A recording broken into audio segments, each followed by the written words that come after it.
Sam Perera, Peter, and Perera Crowther Financial Services is my business. All right, I noticed a surname in there, so you started the business, did you, Sam? Yes, I did in 2005 with a business partner of mine. And, Okay. Yeah, that was the start of the journey. Very good. So how long have you been in the industry prior to then, Sam? This is going to surprise you, but only 6 months beforehand. I was scouted in by an old lifey mate of mine, and that didn't work out, and I felt as though I wanted to be part of the industry, and I gave it a crack. So you're telling your peers you were in the industry for 6 months and you started your own advice practice after 6 months in the industry? Yes, with some guiding hands, with some mentors and some colleagues that sort of looked after me, without any clients, and so it was a steep learning curve, to say the least. You've sure been on a journey then, Sam, since 2005? Yes, and I think that start's probably made me a better person and a better businessman. Sure. And yeah, 10 years into it now, so... Fantastic. Well, let's go back a little bit. What were you doing before 2005? Well, I was studying. I was doing in accountancy, and I was managing a bar. So, my old lifey mate used to drink at the bar, and he said, "You've got too much personality to be an accountant. Come and join advice." So, yeah. Well, I hope there are no accountants listening to this recording, Sam. Now, which bar? Where were you? St George Sailing Club at Sans Souci. All right, Yeah. fine. So how long did you work there? For about three and a half years. Is that your first job out of school? No, I think my first job was flipping pizzas or something like that, or burgers, or yeah. And I was Well, was it pizzas or burgers, Sam? pizzas. There was pizzas, all right. Pizzas, yeah. $114, I think my first paycheck was for a full week's work. Were you still at school? I just left school. Just left school? Yeah. Okay, fine. And what did you do with your first $114 paycheck? Oh, mate, I can't remember. We probably bought some, what is it, those drinks that people drink, West Coast coolers or something like that. And all right. Congratulations for owning up to drinking West Coast coolers, Sam. That's fantastic. All right, let's come back a little bit. 2005. You, in relative terms, you're a newish entrant, even though you've been in the industry for 11 years now. Yes. What changes have you seen over that time? What are the key changes you've seen? Since 2005? Yep. I think client relationships or advice relationships are probably a lot more transactional based, whereas these days, and perhaps it's because of my mentors, etc., that it's relationship based in terms of client relationships. Certainly the compliance framework is a lot more onerous now.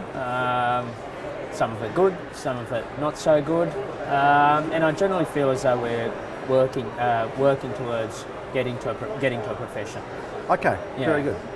Okay, and so what if we look forward to the future? What do you see for the risk-focused advisor in 5 years from now? What environment are they working in? Yeah, look, I think it's probably going to be a challenging environment. The people that are well set up at the moment with decent businesses will likely to see the tough times through and emerge from the other side stronger, with less competition and with robust businesses. But my great fear is that there are a bunch of other probably good advisors and good businesses that may not have the scale, that may not see it through, which ultimately means that there are less people to serve the consumers in relation to the good work we do. Challenging, but opportunities as well. Okay, so some pluses and minuses in the future then. Yeah, without a doubt. Right, fine. And in the future, you've got a pretty long future in front of you in financial services. Yes. Do you look beyond that? Do you look to your bucket list? Do you got one? What's on it? Yeah, well, I mean, diversified into a couple of other businesses and involved in a couple of other things. So financial services is probably not what defines me. I see myself probably as a business person first and a financial advisor next. So yeah, being 37, it's a long way to go yet. But It's a long way to go. Yeah. Put you on the spot. 3 people over for dinner. Who are they? Why are you asking them? Okay. I'd like to meet Bill Clinton. He's a bit of a rat bag, and we all know about his misdemeanours, but he strikes me as someone that was probably a great leader as well. So I would have liked to have met Clinton. Richard Branson. Yeah. I admire his entrepreneurial spirit, his carefree spirit, and it just strikes me as though he'd be a great bloke to have a beer or a couple of glasses of red wine with. What's that Brazilian model? Gisele Bundchen by any chance? That's the one. That's Yeah. the one. She's again a very smart businesswoman. She's turned obviously her looks, which started her modelling career, into an asset and an empire. So yeah, I'd like to probably know more about her and again have a bottle of red wine with her. Sounds good, Sam. So in thanking you for your time, have you got a message that you want to send to all the advisors out there listening to you about their future? I think the future's bright. You've just got to seize the opportunities. At the same time, there are some challenges on the horizon, and ultimately, it's not just about ourselves.